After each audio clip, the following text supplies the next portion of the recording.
बिस्मिल्लाहिर्रहमानिर्रहीम। अस्सलाम वालेकुम। साइदा सिक्स यूट्यूब चैनल के साथ फवाद चौधरी का शोएब शीन पर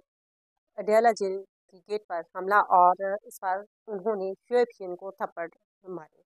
अब हम अगर फवाद चौधरी की तहरीक इंसाफ के साथ अगर उनका रिश्ता देखें, तल्लक देखें, तो आप इनके पहले माजी में चले जाएं। ये वो लोग थे जिन्होंने इमरान खान को डिट्रैक करने की कोशिश की, और इमरान खान तक जब इमरान खान हुकूमत में थे तो उस वक्त भी ये वो ग्रुप था जो इमरान खान तक असल हकायक पहुंचने नहीं देते थे, और इनके गिर्द एक झमकटा बनाए रखना इन लोगों का यही काम था। और अब भी फवाद चौधरी की हर मुमकिन कोशिश है कि किसी न किस तरह से वो दोबारा से तहरीक इंसाफ में शामिल हो जाए और इमरान खान इस बात का हवाले से कोई ना कोई बयान जारी कर दे। इसी सिलसिले में वो अपने भाई फैसल चौधरी साहब जो इमरान खान के वकील हैं, उनको भी बारहा सिफारिश बनाकर पेश कर चुके हैं। लेकिन फवाद चौधरी में और फैसल चौधरी में बहुत फ़र्क है। इमरान खान से अपनी मोहब्बत, ईमानदारी के हवाले से अगर देखा जाए तो ज़मीन आसमान का फ़र्क हम कह सकते हैं इसमें। और इस वक्त शोएब शीन जिस पर के पहले भी इमरान खान को एतबार था और अब भी है, और फिर जिस पर अगर इमरान खान इस तरह एतबार कर रहे हैं तो उसके पीछे यकीनी बात है कोई ना कोई लॉजिक ज़रूर होगी, कोई ना कोई हकायक ज़रूर होंगे। और इस वक्त अगर फवाद चौधरी को कल अडयाला जेल के बाहर गुस्सा आया, और शोएब शीन पर क्यों गुस्सा आया, उसकी असल वजूहात क्या हैं कि इस वक्त शोएब शीन वो शख्स हैं जो फवाद चौधरी के लिए रुकावट का बायस बने हुए हैं तहरीक इंसाफ की शमूलियत के हवाले से। और तहरीक इंसाफ में शमूलियत अख्तियार करना ये टारगेट है इस वक्त फवाद चौधरी का और उनके बैक पे जिन पे काम कर रही हैं उन लोगों का। शोएब शाहीन एक ईमानदार और काबिल एतबार आदमी है, और इस हकीकत को झुटलाया नहीं जा सकता कि किस तरह से वो ईमानदारी से अपने काम सर अंजाम दे रही हैं और असल हकायक इमरान खान तक पहुंचा रही हैं। अब गुस्सा सिर्फ इसी बात का था कि मेरे रास्ते में ये लोग रुकावट का बायस बने, और उस गुस्से को निकालने के लिए फवाद चौधरी, ये वो फवाद चौधरी है जो हाँफता फिर रहा था सुप्रीम कोर्ट के बाहर जब इस पर हमला किया। फिर उसके बाद जब इसकी फवाद चौधरी की गिरफ्तारी थी, और गिरफ्तारी के वक्त ये गिरफ्तारी से डरते हुए बच निकला। फिर प्रेस कॉन्फ्रेंस भी इन लोगों ने की। इनकी मोहतरमा ने खैर काफ़ी इस हवाले से बड़ी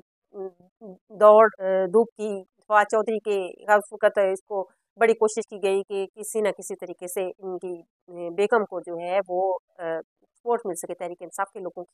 और इनकी बेगम जी ट्रैक हुई स्टैब्लिशमेंट के हाथों। और फिर अब ये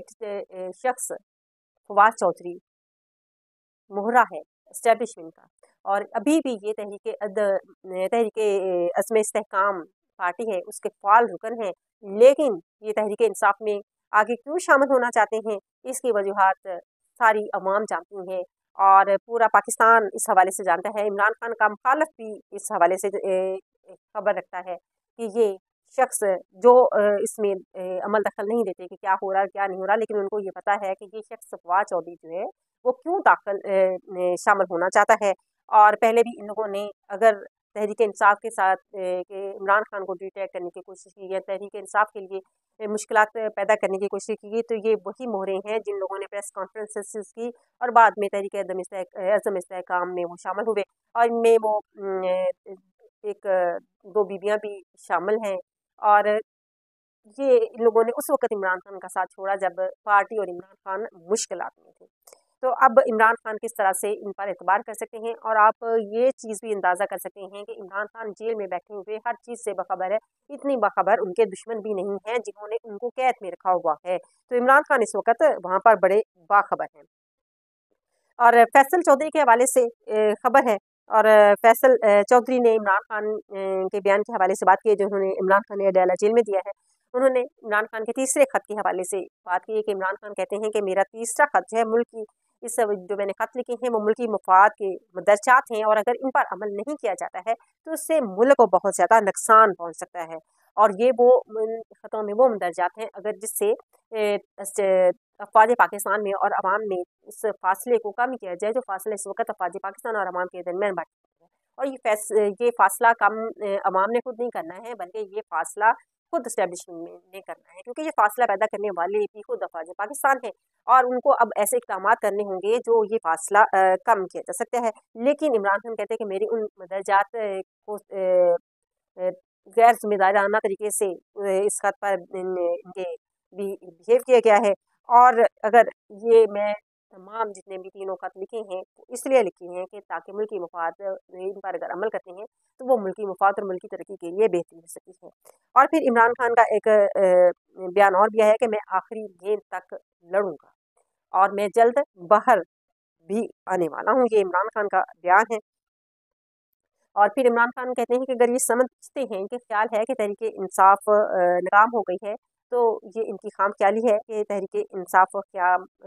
ناکام ہو چکی ہے۔ 26 نومبر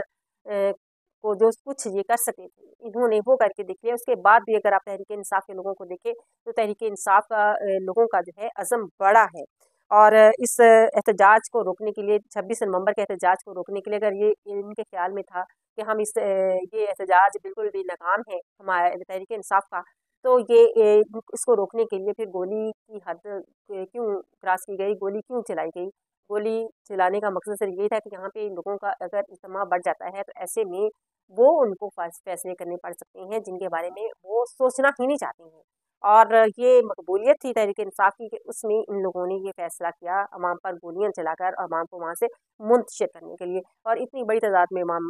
تب نکلے، اور اب بھی عوام بے چین ہیں، بےتاب ہیں کہ کب ان کے لیڈر ان کو کال دیں گے اسلام آباد کی اور وہ اسلام آباد پہنچے۔ عوام کے بلکہ دلوں سے گولی کا خوف، موت کا ڈر جو ہے وہ نکال دیا گیا ہے۔ اور اس سے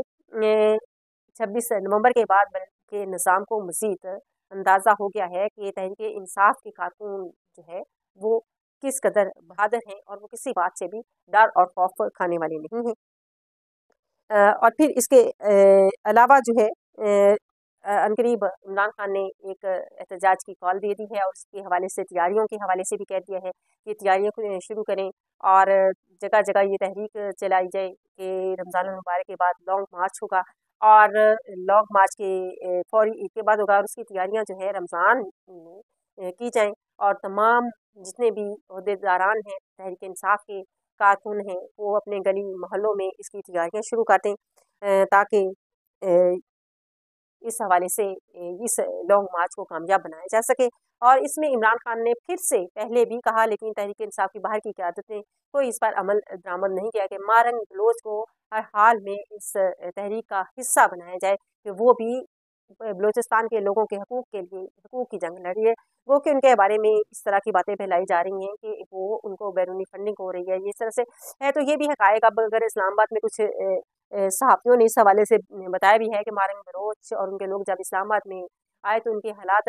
سے اندازہ نہیں ہوتا کہ ان کو باہر سے فنڈنگ آ رہی ہے یا ان کو بہت زیادہ سہولیات ہیں، ان کی حالات دیکھ کر ان پر ترس آتا ہے۔ تو اس طرح کے حالات میں وہ لڑائی لڑ رہے ہیں، وہ اپنے حقوق کی جنگ لڑ رہے ہیں، اور اس میں اب عمران خان نے پھر سے اپنی پارٹی کا عہدیداران کو کہا ہے کہ مارنگ بلوچ کو اپنے ساتھ ملائیں۔ تو اسی کے ساتھ اجازت چاہوں گی، اللہ حافظ۔